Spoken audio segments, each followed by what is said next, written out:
After watching the episode Rock Bottom, many questions come up. How was Rock Bottom formed? Why does it exist? And how does SpongeBob connect to it?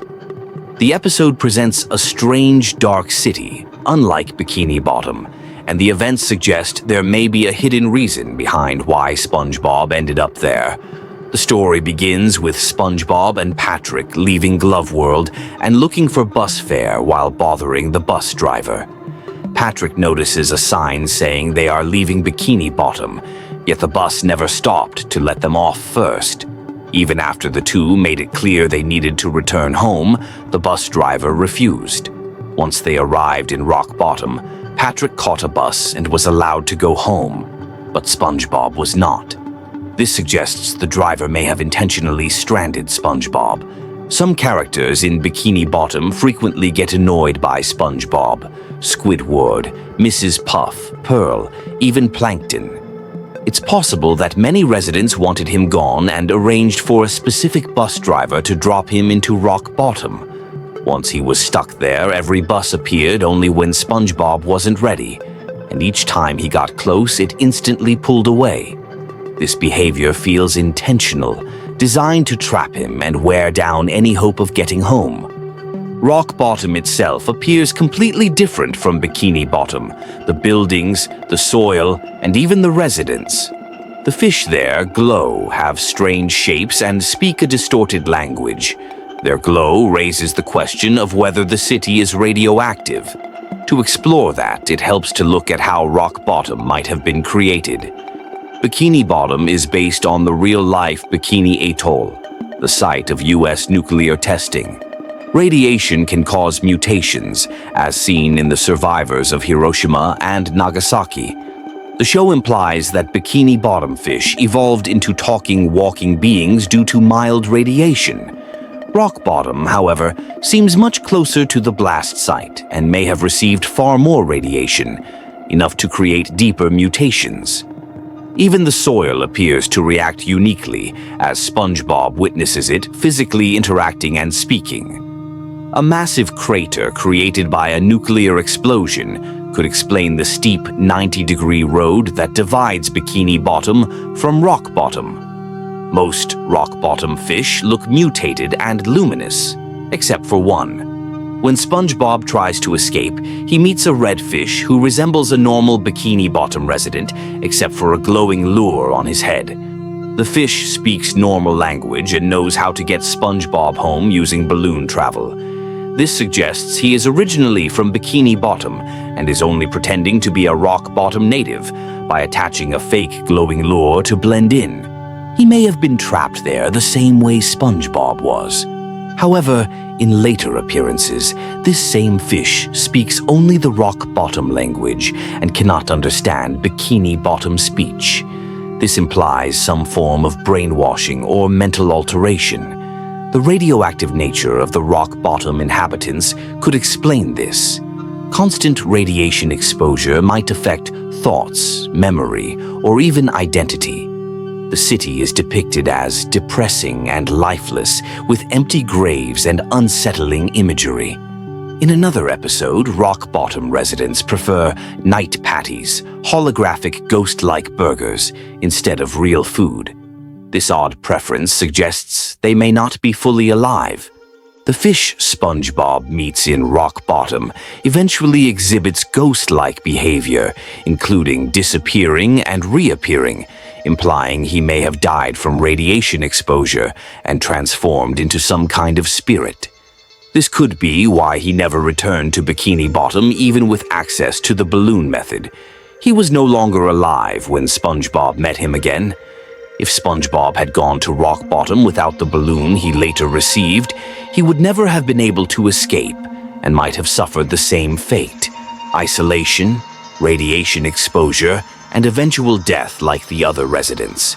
Rock Bottom appears to be a city shaped by radiation, inhabited by mutated or deceased fish, and capable of stripping away language, memory, and identity.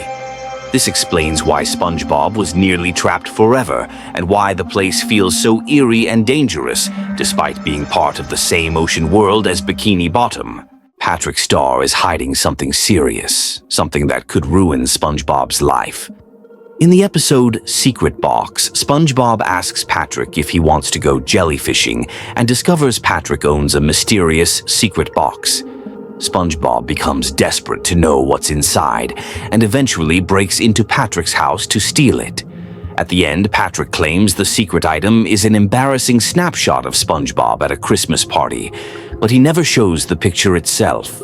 Fans have always wondered what the photo actually is, since the only information given is that it's embarrassing. Many people assumed it might be SpongeBob ripping his pants, but that seems unlikely, since SpongeBob openly bragged about ripping his pants in a previous episode, so it wouldn't be much of a secret. What could be more embarrassing than that? The most extreme possibility is that the photo shows SpongeBob without clothes. At first, that sounds ridiculous, but there's a moment in the episode that makes the idea seem intentional. Patrick tells SpongeBob that if he saw what was inside the box, it would change his life. That is a strong reaction for a simple, silly photo. If the picture really was too inappropriate for children, Nickelodeon would avoid ever showing it, which is exactly what they did. Patrick also has a history of being a bad friend. He snitched on SpongeBob over a chocolate bar that SpongeBob had given him, and in another episode, he mocked SpongeBob's kindness to impress his own parents. Patrick often takes advantage of SpongeBob and has selfish motives. Keeping an embarrassing photo of SpongeBob could be a way to blackmail him. Patrick has no job, yet he always has a house full of furniture, food, and a working TV. It's possible he has blackmailed others before, and SpongeBob might be his next target. Patrick even says the inner workings of his mind are an enigma, which suggests he's more calculating than he appears. Another episode that connects to this idea is The Donut of Shame, which resembles a spiritual sequel to the Secret Box story. Patrick wakes up from what looks like a hangover, finds SpongeBob unconscious on the couch, and the episode hints that something embarrassing happened the night before. It would make sense if that was when Patrick captured whatever photo he now keeps hidden. There's also the string inside the secret box, which Patrick uses to open a hidden compartment. That string might be a clue itself. In a later episode called The String, SpongeBob pulls a loose thread from Squidward's shirt, leading to everyone losing their clothes. If pulling a string can unravel clothing, then maybe the string inside Patrick's box came from SpongeBob's pants. If Patrick pulled that thread during the Christmas party, he could have caught SpongeBob unclothed in the process, giving him the perfect embarrassing picture to hold on to. This explains why Patrick guards the box so aggressively, why he teases SpongeBob throughout the entire episode, and why he insists that seeing the photo would change SpongeBob's life. The embarrassing snapshot of SpongeBob at the Christmas party may have been far more revealing than SpongeBob ever realized, giving Patrick a powerful secret to hold over him. Squidward's old rival from high school band class. He's rich, popular, and successful, and he constantly rubs it in Squidward's face. But I believe he's a fraud who uses money to pretend he's more talented and important than he really is. He goes to extreme lengths to humiliate Squidward, and I'm going to explain why. SpongeBob might seem like a simple kids' show, but it actually has a surprising amount of continuity and callbacks. If you pay attention, the show quietly hides patterns and connections.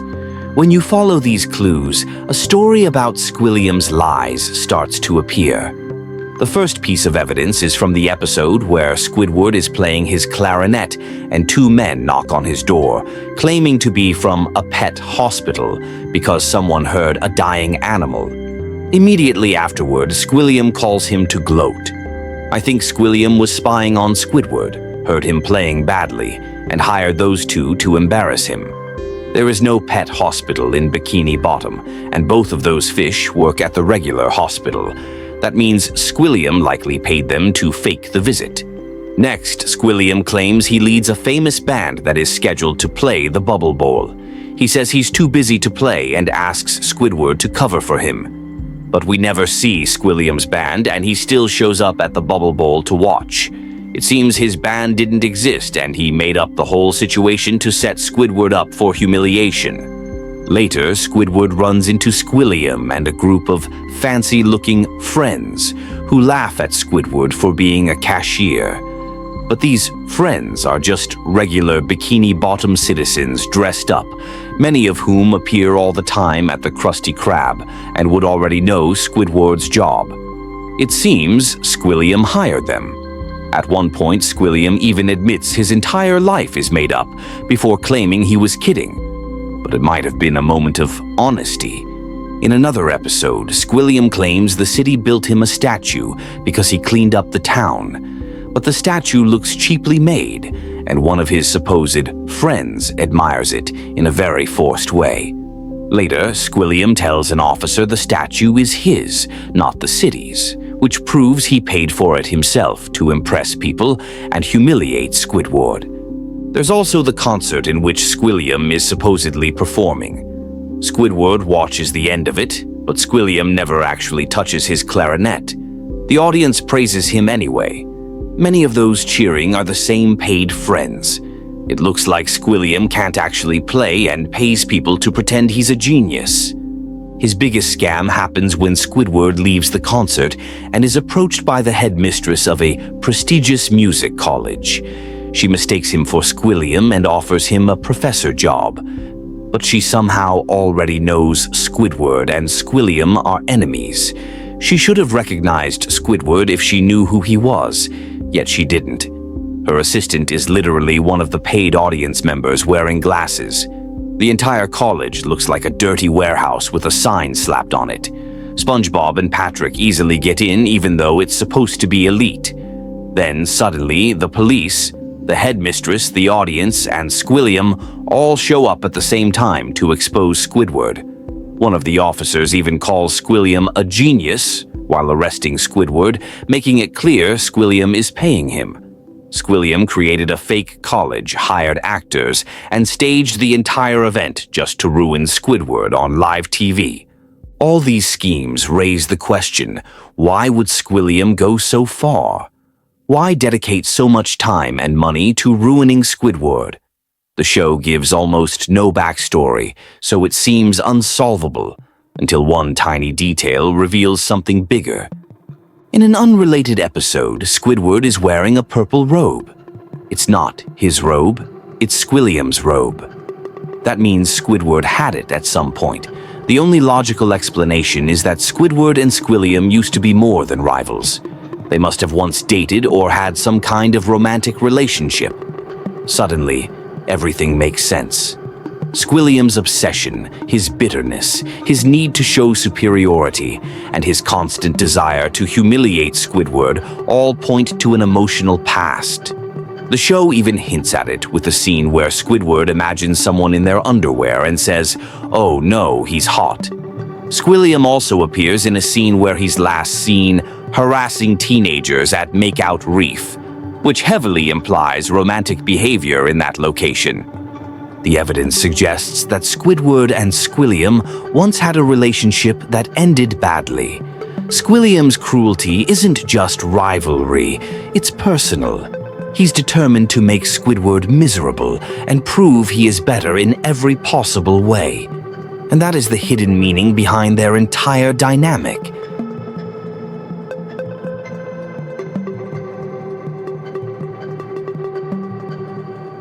Mrs. Puff is not who she appears to be.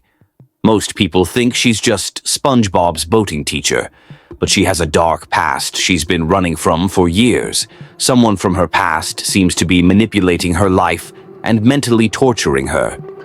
Once I started looking through her episodes, I found more strange hints about her than any other character in the show. Mrs. Puff teaches boating school in Bikini Bottom and has passed every student except SpongeBob, who has failed hundreds of times and always causes destruction. Even though none of it is her fault, she constantly ends up going to jail. We also learn she was once married, but her husband was taken by fishermen. Every now and then, the show drops clues that she has a mysterious past. One of the clearest hints comes from the episode where she gives up and decides to hand SpongeBob a license, even though he failed. When she realizes the chaos he'll cause, she panics because everyone will know she let him slide through school. Then she says she'll have to move to a new city, start a new boating school, and change her name. Again. This tells us she used to teach in a different town. She had a different boating school, and even the name Mrs. Puff is fake. Something bad happened that forced her to flee. It seems like at her old boating school, she gave a license to another terrible student who caused a disaster, forcing her to run away and restart her life. In another episode, when she opens her new boating school, she promises to never give up on a student again. That fits perfectly with the idea that she once gave up too early, and it ended horribly. Much later, we see inside her lighthouse full of hoarded junk. Among the clutter is a file labeled Mrs. Puff, which makes no sense unless she is keeping her fake identity documents. She knows how to forge licenses, so she must have made a full new identity for herself. But the biggest clue appears for only a moment. An article titled, "Arranged Boat Teacher Makes Getaway," showing she fled New Kelp City by distracting police with balloon animals. It explains why she remembered how to make them. She used them to escape crime scenes. The picture in the article matches the future image in an earlier episode, which means she wasn't imagining a possible future. She was remembering her past. Even the reporter looks the same as the one from New Kelp City, just younger and with hair. She's been reliving her old trauma ever since. Mrs. Puff becomes more mentally unstable over the show. At first, she cared about SpongeBob, but eventually she tries to kill him just to escape teaching him. Even seeing him gives her panic attacks. Some episodes show her completely losing her grip on reality. In one, she hallucinates SpongeBob appearing everywhere until everything around her becomes his face. The ending loops back to the beginning, and she realizes she did her time already while still wearing her prison uniform. That suggests the entire episode happens in her head. Teaching SpongeBob is like being in prison, so her mind imagines a jail cell around her. This isn't the only time we see her delusions. At a party, she sits alone talking to an ice sculpture of SpongeBob. In her house, she has a strange infinite picture of herself inside pictures of herself, symbolizing the endless loop of dealing with SpongeBob's failures. Multiple episodes show these looping images, suggesting she's trapped in her own mind. There is even an episode where SpongeBob gets his license from another teacher, and right before that happens, Mrs. Puff wakes up at night panicking. The timeline doesn't match unless that entire episode took place inside her mind. She cannot escape thinking about SpongeBob passing or failing. Her hoarding is another sign of her mental problems. The lighthouse is full of belongings, stolen from everyone in Bikini Bottom. SpongeBob's diary, Squidward's paintings, Mr. Krabs's belongings, and many other random items. She even stole Squidward's snail. This means Mrs. Puff is a kleptomaniac. She steals not because she needs anything, but because it gives her a rush and helps her cope with stress. She even mentions remembering how to do this when stealing a boat, hinting that she used to commit crimes long before we met her. A comic confirms she used to rob banks. If her life is so miserable because of SpongeBob, why doesn't she expel him? The show reveals why. She is being forced to teach him. In one episode, the prison warden offers to let her out early if she gives free driving lessons. In another, she's warned that if she refuses to teach SpongeBob, she will violate her parole. It seems like the prison specifically wants her to teach SpongeBob and suffer through it. In time, the warden ensures SpongeBob even shows up in prison boating school to torment her further. It becomes clear the prison is intentionally making her life hell.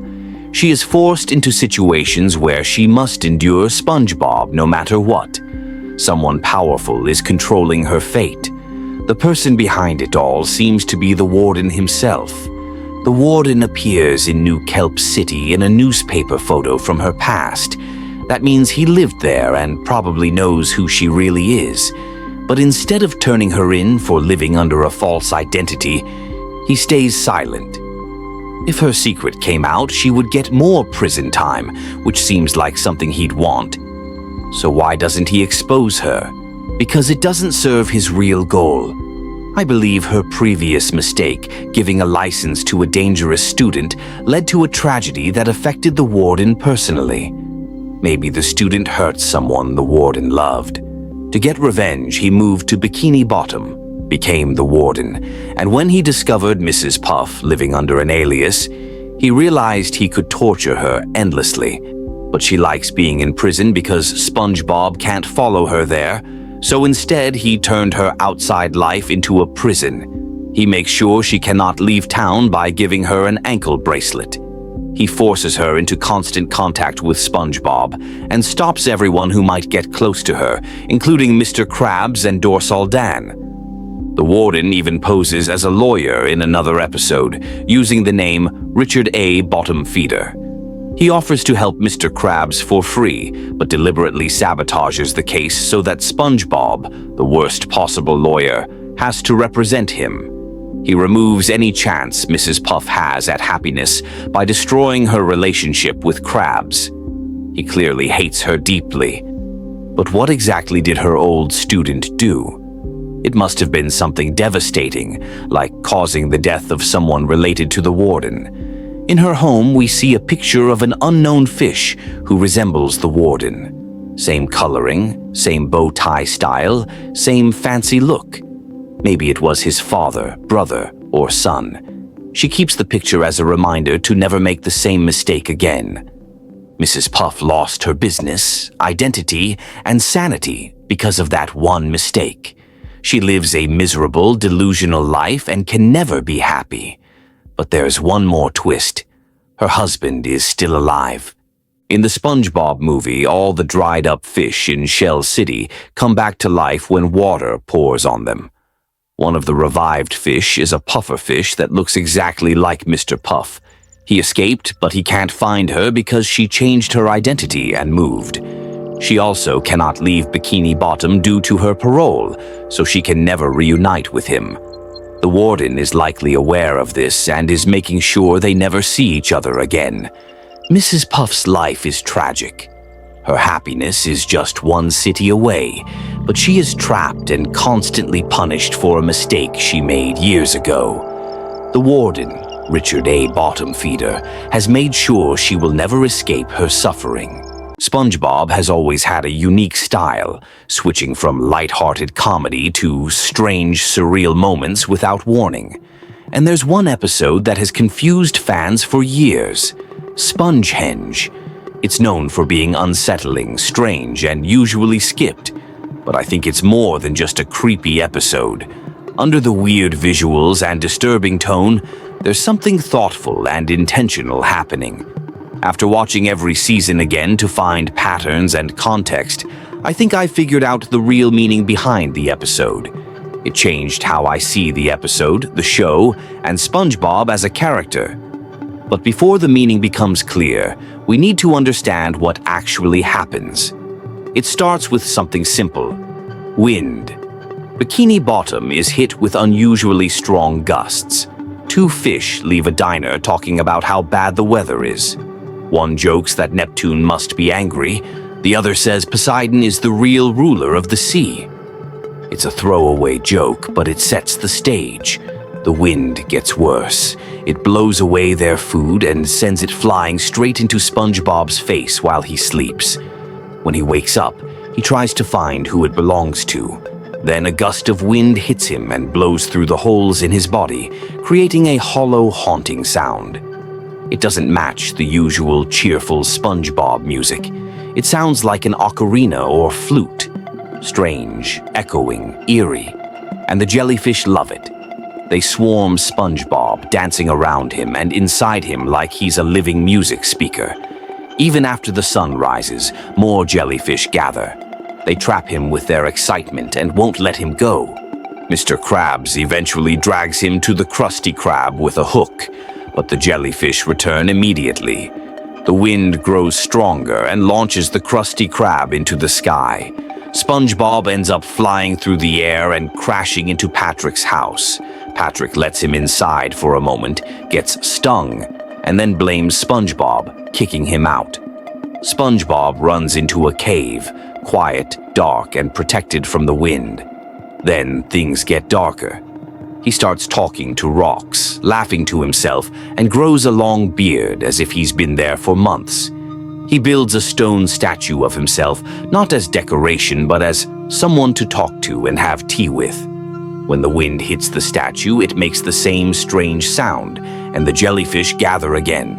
SpongeBob gets an idea. He builds dozens of giant stone versions of himself, arranged in a circle, each one shaped to create music when the wind blows through them. Instead of escaping the problem, he tries to control it. He wants to recreate the sound perfectly. It works. The jellyfish leave him alone because the statues make the music they want. For the first time in who knows how long, SpongeBob is free. He returns to Bikini Bottom expecting to go home, but everything is gone. The town is empty. Everyone has moved on without him. He gave everything, his time, his mind, even his identity, to create something he thought mattered, something perfect. But when he came back, there was nothing left waiting for him. The episode then jumps 3,000 years into the future. A group of aliens visit the stone circle and try to understand who built it and why. The episode ends with eerie laughter and wind. There are no answers, no jokes, no normal ending, just emptiness. It never resolves anything, which is rare for SpongeBob. It ends with confusion and questions. How long was SpongeBob in the cave? Why is the wind still blowing after thousands of years? What happened to everyone in Bikini Bottom? The episode gives nothing to hold on to, and that's why many viewers disliked it. It felt unsettling and not like a normal SpongeBob episode. The tone is off from the opening shot. No cheerful music, no goofy humor, just cold wind and strange sounds. That's intentional. On the surface, it looks like SpongeBob struggling with jellyfish, but underneath it becomes a metaphor for obsession, isolation, and losing yourself. SpongeBob doesn't fix the problem. He is consumed by it. He spends an unknown amount of time carving statues until they replace his purpose. When he finally returns home, his life is gone. The only things left are jellyfish dancing to music that no longer comes from him. He turned himself into a monument, creating art that outlived him but didn't save him.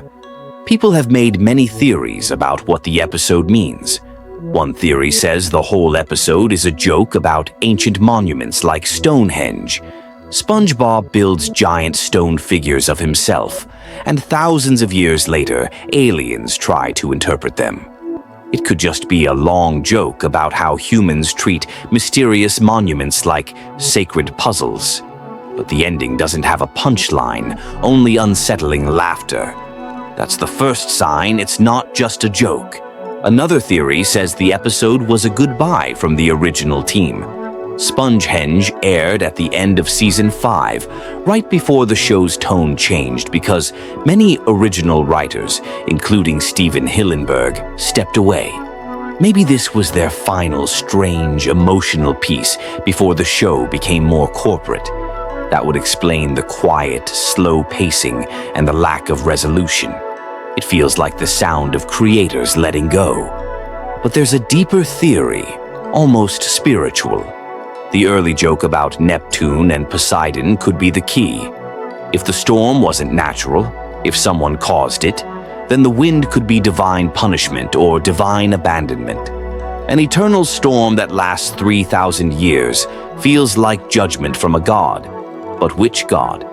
The show mentions Neptune often and treats him as a powerful sea king, while Poseidon barely appears in the main series.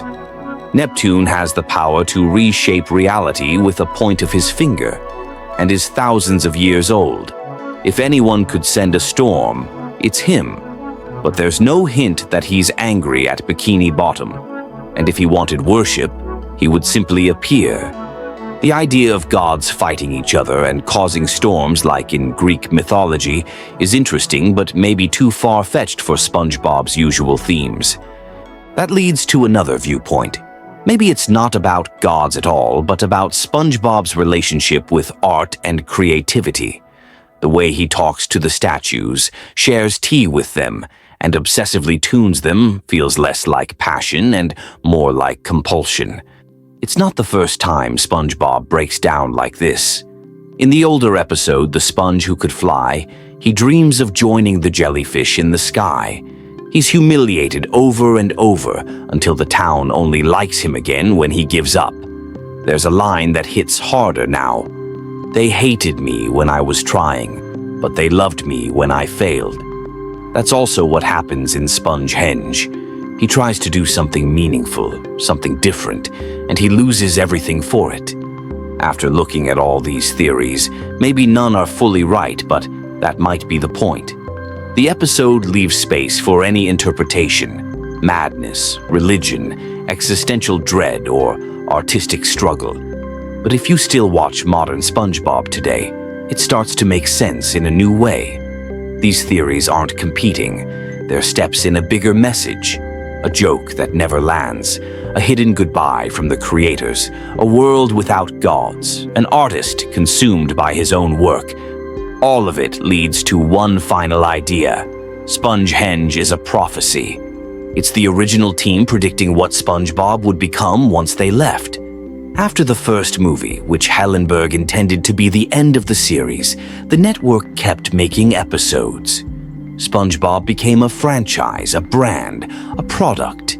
Fans didn't want it to end, so the studio extended it long after its creator wanted to let it rest. SpongeBob kept going, but was it the same show?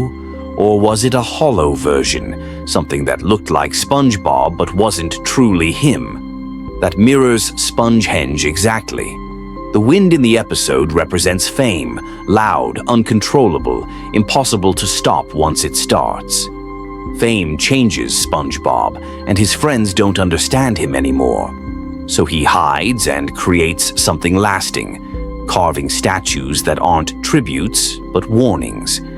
They look like him, but they aren't him. Just like later episodes of the show look like SpongeBob, but the soul feels different. In the end, SpongeBob stands in front of all the stone copies. He's out of time, replaced by replicas, performing for an audience that isn't listening. Maybe the episode is saying that in the distant future there will still be something called SpongeBob, but it won't feel like the real character anymore. It will be something that imitates him while missing the heart. Some kid in the future will watch it and wonder what it is and how it even came to be. But at least the stone statues will still be entertaining to aliens. Maybe Spongehenge wasn't nonsense after all. Maybe it was the original team's final message, hidden inside the wind, saying goodbye, warning fans about fame, and preserving what the show once was before it got lost in its own echo. And the saddest part is that we, the fans, are the ones who changed him, just like Patrick would have changed if he had never met SpongeBob. The people who live in Bikini Bottom might be the result of evolution, and today I'm going to answer the biggest questions in SpongeBob. Where the talking fish came from, who Pearl's mom is, and what the Krabby Patty secret formula really is. Get ready, because this theory gets very dark. Many people believe the citizens of Bikini Bottom can talk because of nuclear testing at a real place called Bikini Atoll.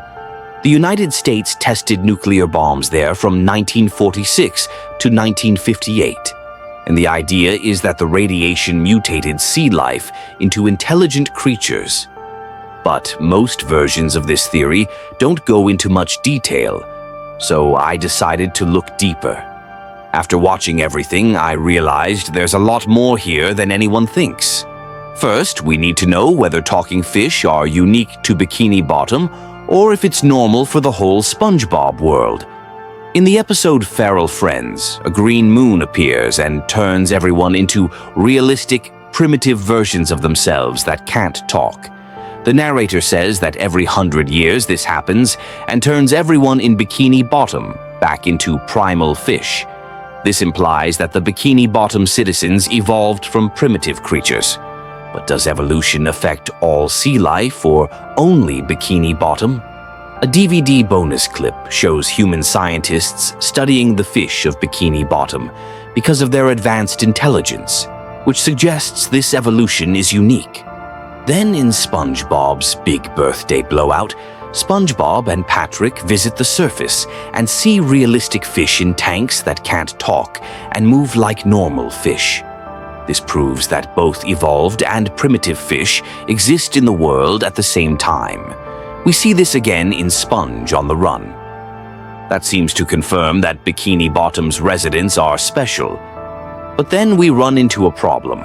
In prehistoric episodes like SB-129 and Ugh, we see ancient versions of SpongeBob and Patrick who are still more evolved than the primitive fish in Feral Friends.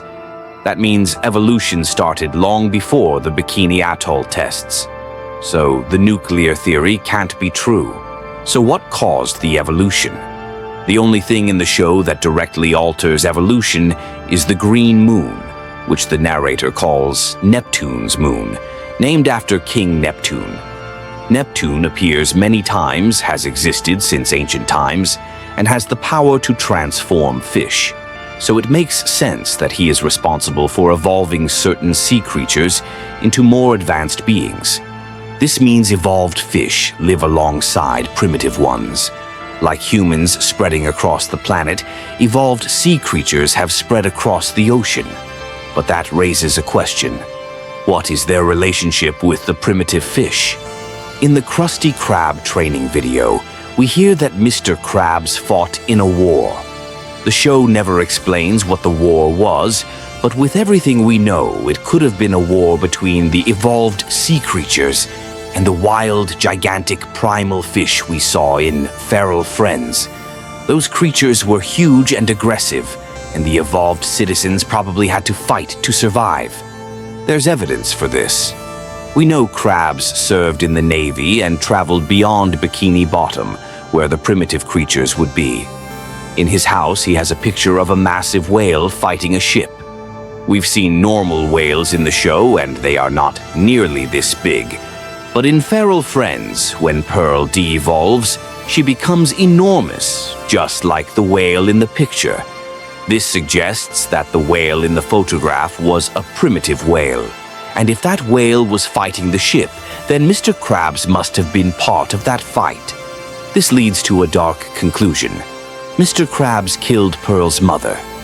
The show only ever references Pearl's mom when Krabs shouts, "Mother of Pearl," which he uses in moments of shock or guilt, as if he's reminded of what he did. If she died in that war and Krabs found Pearl as an evolved baby whale, he may have adopted her out of guilt. If that weren't dark enough, it gets worse. Why are some sea creatures treated like pets? Because evolved fish domesticated smaller primitive creatures, just like humans domesticate animals. But that raises another question. Where does all the meat in Bikini Bottom come from? We see jellyfishing, clam fishing, chum, which is literally ground-up fish, and many jokes showing fish becoming food. So evolved fish eat primitive fish. That brings us to the biggest secret of all, the Krabby Patty secret formula. The show contradicts itself constantly about what the formula is. Sometimes it's a family recipe, sometimes something Krabs invented by accident, sometimes a sauce, sometimes a book. These contradictions might be intentional to hide the truth. Krabs has even planted fake formulas before to mislead plankton. There is reason to believe the creators are not allowed to openly say what the meat is made of, but they hint at it constantly. So what meat is Krabs using? He never picks up deliveries, never goes hunting, and never seems to run out. It's like he has one giant supply stored somewhere. If he killed a primitive whale during the war, that whale would have produced massive amounts of meat, enough to last for years. This suggests the meat in Krabby Patties comes from Pearl's mother. There's even an episode where Krabs dreams of catching a giant whale and calls it the Moby Dollar, a reference to Moby Dick, a story about hunting a whale. Symbolically, Krabs sees the whale not as a creature, but as money. That means Krabs is making Krabby Patties out of Pearl's mother. He feels guilt, which explains his depression after the war, but he also uses her remains for profit. And eventually that supply will run out. What happens then? Would Krabs use another whale? Would he ever use Pearl? You'd hope he would never go that far, but his obsession with money always comes first. And that is the evolution theory. Even if you don't believe every part of it, many pieces fit together disturbingly well. Krabs loves Pearl, but he has done terrible things, and eventually he will have to face what he's done and what he may do next.